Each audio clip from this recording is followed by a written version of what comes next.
जय श्री कृष्णा, राधे राधे। हिंदू धर्म में जीतिया व्रत का बहुत बड़ा महत्व है। जीतिया व्रत, जिसे जीवित पुत्री का व्रत भी कहा जाता है, ये व्रत संतान प्राप्ति, दीर्घायु और उनके सुखमय जीवन के लिए माताओं के द्वारा रखे जाने वाले व्रतों में से एक महत्वपूर्ण व्रत है। मान्यता है कि इस दिन सुहागन महिलाएं अपनी संतान की लंबी उम्र, आरोग्य और सुखमय जीवन के लिए पूरा दिन निर्जला व्रत रखकर भगवान जीमूत वाहन की पूजा करती हैं। और ये भी माना गया है कि जो महिलाएं या माताएं अपने संतानों के लिए जीवित पुत्रिका का व्रत रखती हैं, उनकी संतानों को चारों ओर यश और कीर्ति मिलती है। तो आइए जानते हैं इस साल जीविका व्रत कब मनाया जाएगा, इसकी व्रत विधि क्या है, नहाए खाए और पारण की तिथि कब है और इसका महत्व क्या है। हिंदू पंचांग के अनुसार अश्विन मास के कृष्ण पक्ष की सप्तमी तिथि से नवमी तिथि तक जीतिया व्रत मनाया जाता है और जीतिया व्रत शुद्ध अष्टमी तिथि को रखा जाता है, जिसका पारण नवमी तिथि के दिन होता है। जीतिया पर्व 3 दिवसीय होता है। पहला दिन जीतिया व्रत के पहले दिन सप्तमी को नहाए खाए दिन कहा जाता है। इस दिन महिलाएं नहाने के बाद ही भोजन करती हैं। इस साल 2023 को सप्तमी तिथि है 5 अक्टूबर 2023 के दिन गुरुवार को, और इसी दिन नहाए खाए भी है। दूसरा दिन, व्रत के दूसरे दिन को खुरजीतिया कहा जाता है और यही व्रत का खास और विशेष दिन होता है। ये दिन अष्टमी तिथि को पड़ता है और अष्टमी तिथि के लगते ही माताएं व्रत रखती हैं, वो भी निर्जला। यहाँ तक कि रात्रि में भी जल नहीं पिया जाता। और इस साल की अष्टमी तिथि है 6 अक्टूबर 2023 को शुक्रवार को। शुद्ध अष्टमी तिथि आरंभ होगी 6:34 से और दूसरे दिन 7 अक्टूबर यानी शनिवार को सुबह 8:08 पर समाप्त होगी। तीसरा दिन, व्रत के तीसरे दिन व्रत का पारण करने के बाद भोजन करने के साथ ही इस महाजीतिया पर्व की समाप्ति हो जाती है। नवमी है 7 अक्टूबर के दिन शनिवार को सुबह 8:08 से शुरू होगी। आइए अब जानते हैं नहाए खाए और पारण की तिथि। नहाए खाए 5 अक्टूबर 2023 दिन गुरुवार को है। निर्जला व्रत 6 अक्टूबर 2023 शुक्रवार की सुबह 6:34 से शुरू होगा।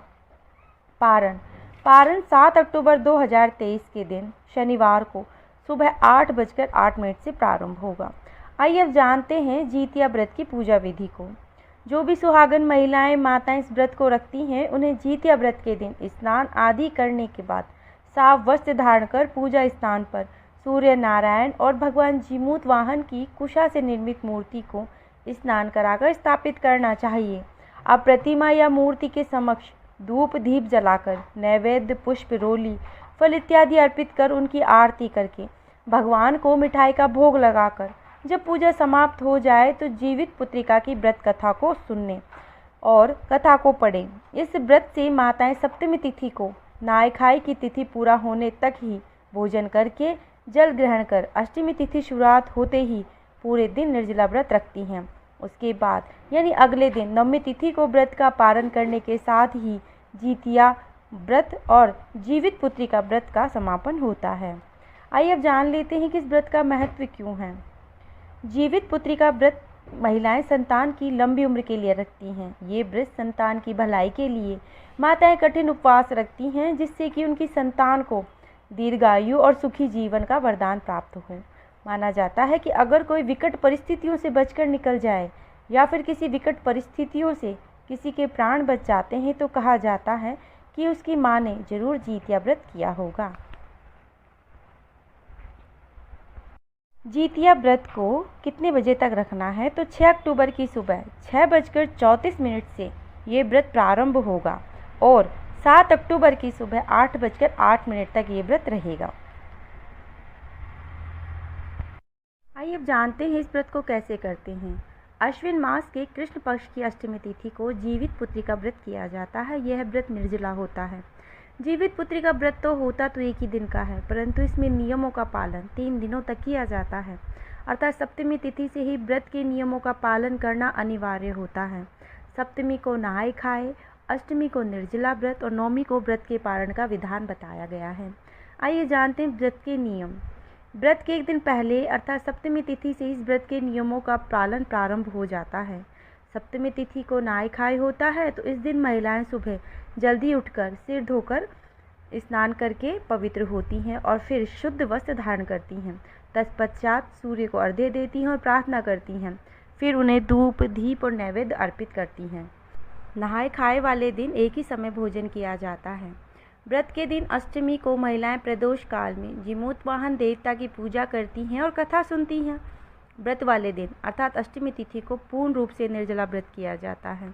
इस दिन शाम के समय प्रदोष काल में भगवान जीमूतवाहन और चिलो सियारों की विधिवत पूजा की जाती है और कथा पढ़ी और सुनी जाती है।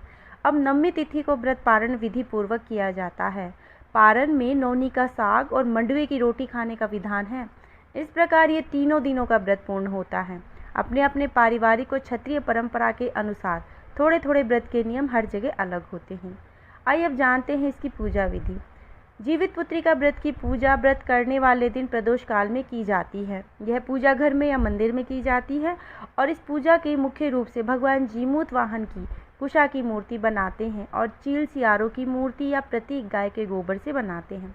इन्हें सरसों का तेल, बांस का पत्ता, 16 गांठ वाले धागे, सरसों की खली चढ़ाई जाती है। साथ में नौनी का साग, मरुआ की रोटी चढ़ाई जाती है। प्रदोष काल में इन सब की मूर्ति बनाकर स्थापित की जाती है। भगवान जीमूतवाहन की विधिवत पूजा अर्चना की जाती है। उन्हें पंचामृत देकर चंदन, रोली, मोली, धूप नैवेद्य अर्पित किया जाता है। फल फूल अर्पित किया जाता है। भगवान जीमूतवाहन के पूजन के पश्चात चिलो सियारों की पूजा की जाती है। इन्हें श्रृंगार सामग्री चढ़ाई जाती है। उनका सिंदूर और धूप दान से विधिवत पूजन किया जाता है। बाद में इन्हें भी नौनी का साग और मंडुआ की रोटी चढ़ाई जाती है। इसके बाद कथा सुनते और सुनाते हैं।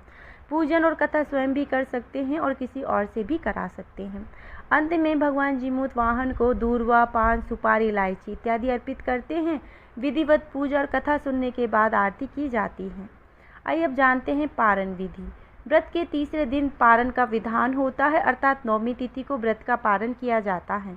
पारण वाले दिन भी सुबह सुबह जल्दी उठकर स्नान आदि से निवृत्त होकर सूर्य को अर्घ्य दें और पूजा करें। सूर्य अर्घ्य के बिना ना तो व्रत प्रारंभ होता है और ना ही व्रत का पारण होता है। आज पारण के समय नौनी का साग, झोर भात और मंडवे की रोटी से पारण अवश्य करना चाहिए। आप सभी माताओं बहनों को जीवित पुत्री का व्रत की हार्दिक शुभकामनाएं। आप सभी की सारे मनोरथ पूर्ण हो और आप सभी को स्वस्थ रखें। राधे राधे। जय श्री कृष्णा। राधे राधे। हिंदू धर्म में जीतिया व्रत का बहुत बड़ा महत्व है। जीतिया व्रत, जिसे जीवित पुत्री का व्रत भी कहा जाता है, ये व्रत संतान प्राप्ति, दीर्घायु और उनके सुखमय जीवन के लिए माताओं के द्वारा रखे जाने वाले व्रतों में से एक महत्वपूर्ण व्रत है। मान्यता है कि इस दिन